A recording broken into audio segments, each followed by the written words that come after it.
He was like fully naked on top of me, like grinding against me. He raped me several times, and I thought I was gonna die. I tried to crawl away and he pinned me down with his leg. These women all shared a terrible experience. They say they were sexually assaulted, only to have their cases ignored by law enforcement. It just made it clear that they didn't believe me.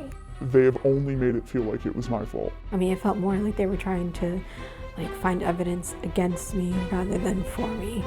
Their rape kits went untested for years. I went 9.5 years thinking my rape kit was tested. I had no idea it had not been processed. Or were never tested at all. It's horrendous that they think that some action is being taken when it actually isn't. For years, New Jersey has claimed it had no backlog of untested rape kits. And that's something that we pride ourselves here in New Jersey. But our investigation finds thousands of kits are collecting dust because prosecutors have chosen not to test them. The kit sitting on a shelf untested is really a demonstration of how the criminal justice system treats sexual assault. For more than 3 years, Kane In Your Corner has been investigating the treatment of rape survivors in New Jersey.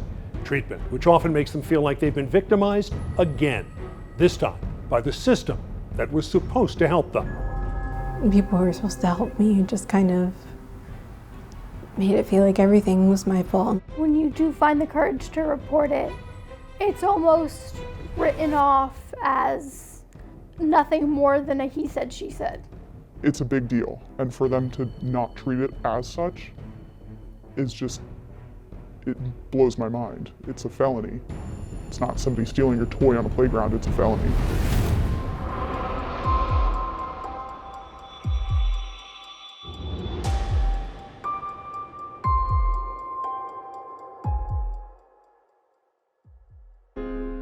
I couldn't really escape. Lena Morrison is haunted by the memory I couldn't move, like he was stronger than me. of what happened to her inside this dorm at Ramapo University.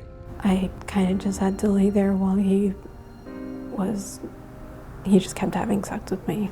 Lena says she came to campus to meet a man she'd been talking to on a dating app, but things quickly spiraled out of control.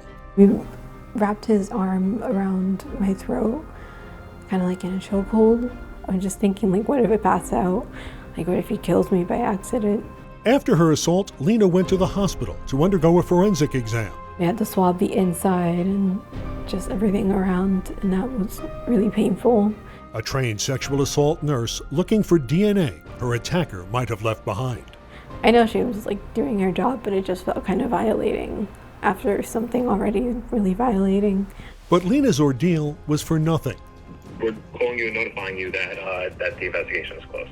The Bergen County Prosecutor's Office told her it would not be pursuing her case. We don't have something that rises to the level of a criminal charge. He just sounded so condescending. He was like, well, you went there for consensual sex, did you not? And I'm like, what does that have to do with him choking and raping me? Like, I didn't consent to that. And it's not like Lena hadn't provided evidence.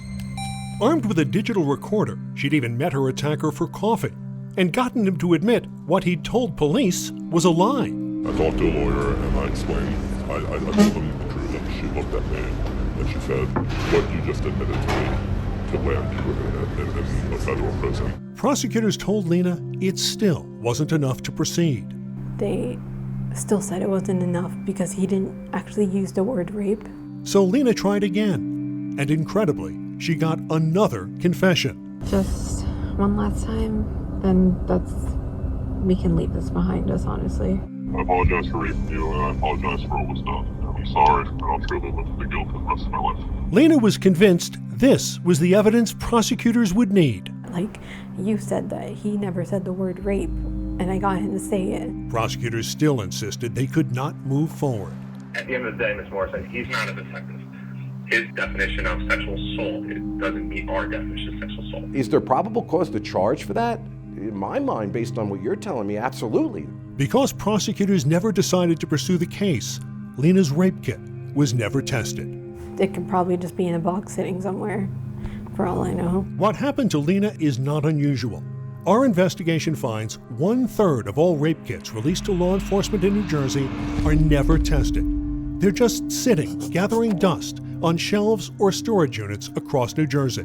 There are just case after case after case of individuals who were just thrown away and just discredited from step one, and case closed before an investigation even started.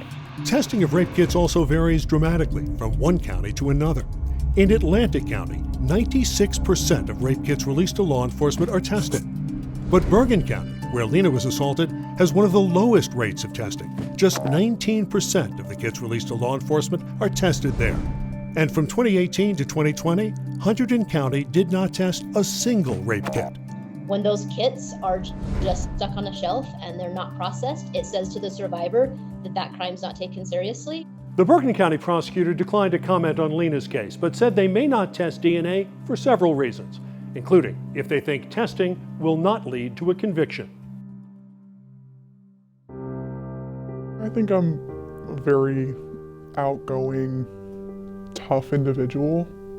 I think I kind of face fear without hesitation. This woman says being sexually assaulted left her emotionally scarred.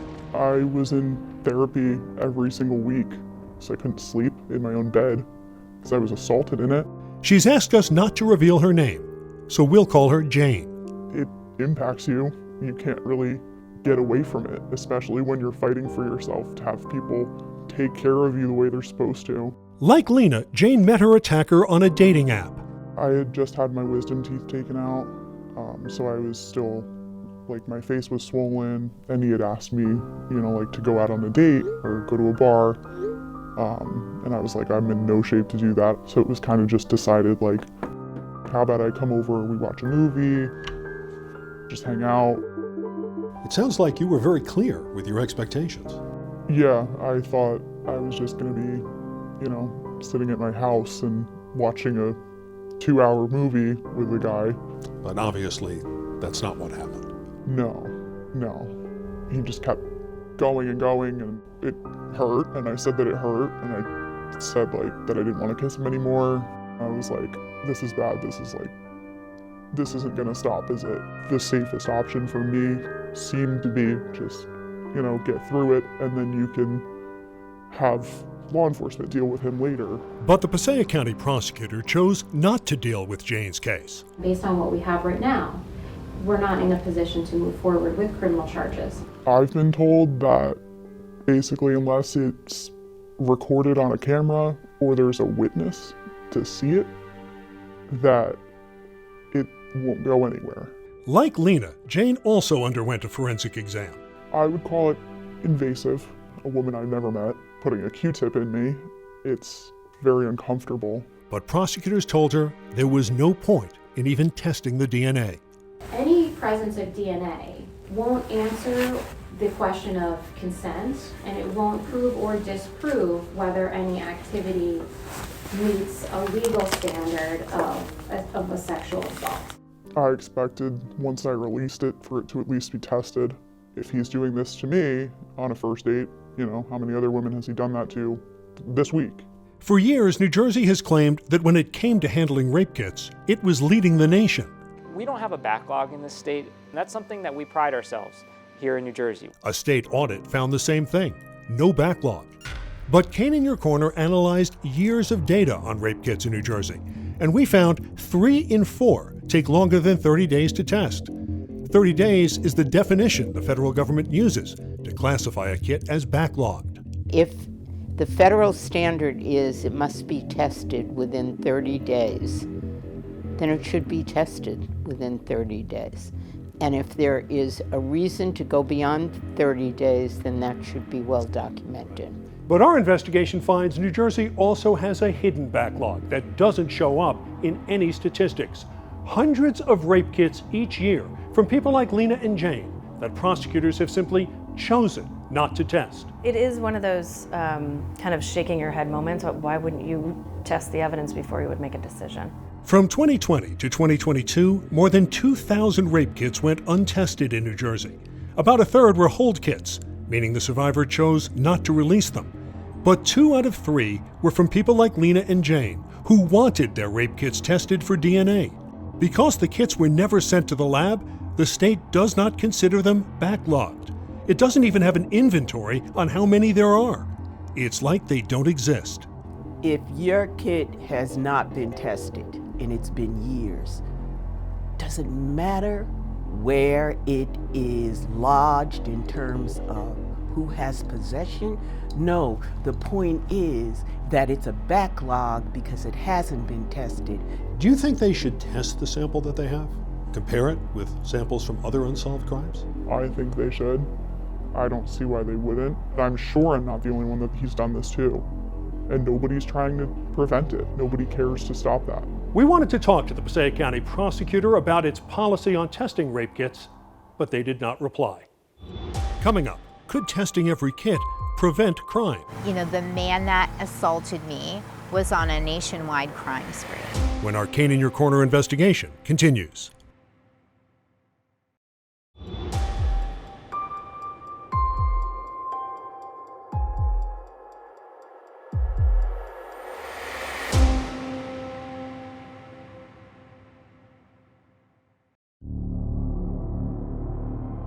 I went into my apartment and there was a man holding a gun, just almost appeared out of nowhere. Natasha Alexenko was 23 years old when she was sexually assaulted on the roof of her apartment building in Manhattan.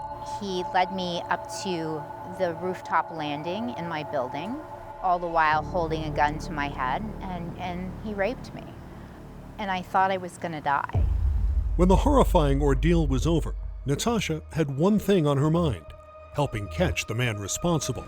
My roommates urged me to go have a rape kit done. It was important to collect that DNA to find the man who assaulted me and to ensure that he was not able to harm others. And then, for a decade, Natasha heard nothing. I started blaming myself. I thought that I did something wrong, that, you know, because my recollection of the man that raped me, my inability to identify him or describe him in detail. Almost 10 years after her assault, Natasha got a call from the Manhattan DA's office telling her her rape kit had finally been tested. It had been one of 11,000 kits backlogged in New York City alone. I hated myself for 9.5 years until I found out that it wasn't my fault. My rape kits had simply not been processed. When the NYPD finally tested Natasha's rape kit, they found she'd been the victim of a serial rapist. The man that assaulted me was on a nationwide crime spree. If Natasha lived in New Jersey, her rape kit might still be sitting on a shelf somewhere. Our investigation finds rape survivors are treated very differently from one state to another. Connecticut has no untested rape kits. Each kit is tested at the crime lab.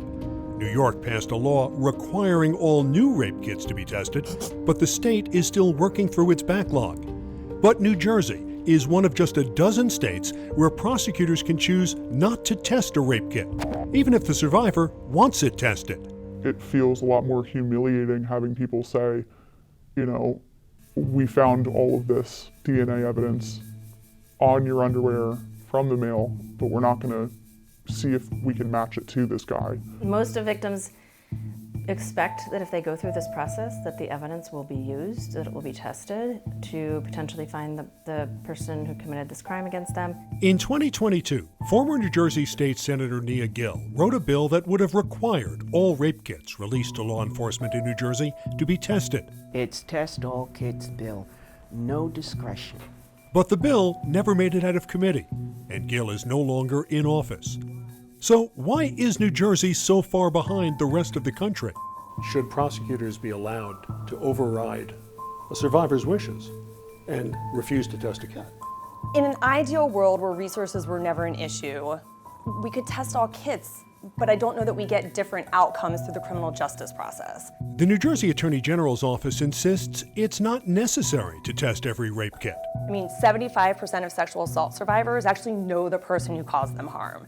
And so the idea that a kit is going to identify a perpetrator is sort of a misnomer. Some advocates say that kind of thinking is a big problem. Most criminals are not specialists. They're not just committing one crime and stopping. They're generally serial offenders. And you don't get those connections in many cases unless you connect them by DNA. Just look what happened in Wayne County, Michigan. prosecutors there tested over 11,000 backlogged rape kits. They closed over 4,000 investigations, identified 841 serial rapists, and put 239 sex offenders behind bars. Advocates say if New Jersey tested every kit, it might get the same kind of results. If prosecutors and detectives and law enforcement and the judges are saying we need physical evidence, right? Well, there's the physical evidence. Test it. Last year, New Jersey did put limits on when prosecutors can choose not to test a rape kit. For example, they can no longer decline to test simply because the victim is accusing a spouse or partner. But advocates say that doesn't go far enough. They say prosecutors should just test every kit. As prosecutors, our job is always to seek the truth. And the truth is, we have crime scene evidence, we should be testing it. What would the harm be in testing it? So when you send a kit to the lab for testing, you are opening up the subject's specimens to a whole universe of scrutiny. A sexual assault survivor's consensual partners can also be picked up. Advocates say that argument doesn't hold up. That consensual partner's DNA never goes into a database. So they can eliminate that right at the lab. Some in law enforcement say there could be another problem with trying to test every kit: money. The lab is under great stress. Pretty much most of the state, including state investigations besides the county prosecutors, are sending results there for forensic examination and testing, and it just overwhelms the system. But while prosecutors may question if New Jersey can afford to test all kits, advocates say we can't afford not to. Testing rape kits actually saves money. We have research now from several different universities and from different sites that have been testing their rape kits. If you catch one offender who's going to commit crimes over 40 years, you're going to save money. Natasha Alexenko says in the 9.5 years her rape kit went untested, she felt like her life was on hold. She now works as an advocate for survivors and hopes someday all rape kits are tested in all 50 states.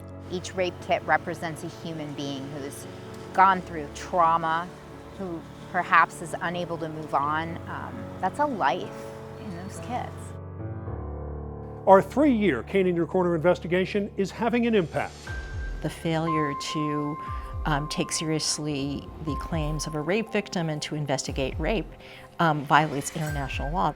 When we come back, is New Jersey's treatment of rape survivors a human rights issue, and could change finally be coming?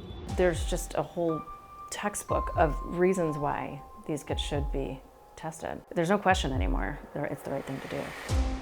When our Kane In Your Corner investigation continues.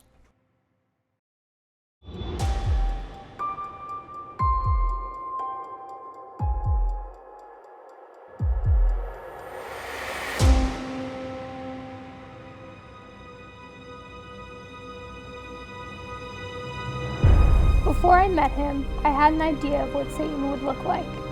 Handsome, and humanly so. Coley Marie started writing poetry to heal from the trauma of sexual assault. I soon came to realize that's not what Satan looks like at all. He looks like you and me. Coley Marie was raped on a first date. She was just 17. I kept saying no, until he finally just pushed me down towards his genitals. She says when she reported the crime, police didn't take her seriously. They thought I had just gotten out of a relationship with this person, which I didn't, and that I wanted revenge. By the time Coley Marie worked up the courage to report her sexual assault, it was too late for police to check for DNA. But our investigation finds that may not have made a difference. 1/3 of all rape kits released to law enforcement in New Jersey are never tested. I expected, once I released it, for it to at least be tested. It could probably just be in a box sitting somewhere, for all I know. It's horrendous that they think that some action is being taken when it actually isn't. The International Human Rights Clinic at Rutgers Law School says what our investigation uncovered is nothing less than a human rights violation. The failure to take seriously a claim of rape and to actually devote the resources to investigate that rape within a timely fashion violates the rape victim's human rights. The clinic is asking the United Nations to investigate what it calls the deliberate failure to test DNA in rape kits. We really hope that the work that you're doing, the work that we're doing, the work that other advocates are doing, really bring this to a fore. Others are also trying to change the way rape kits are processed. The Joyful Heart Foundation is lobbying New Jersey lawmakers to join 37 other states in requiring all kits to be tested. It's the right thing to do. There's no question anymore. It's the right thing to do. And the U.S. Justice Department has issued guidelines directing law enforcement agencies to prevent what it calls gender bias in rape investigations. The DOJ specifically singling out law enforcement's failure to submit sexual assault kits for testing. We think a simple fix is for the federal government to say, you must test rape kits, period. I think we need to remember that these are people. Like, these aren't just case numbers. They're not just stories. These are people who have gone through this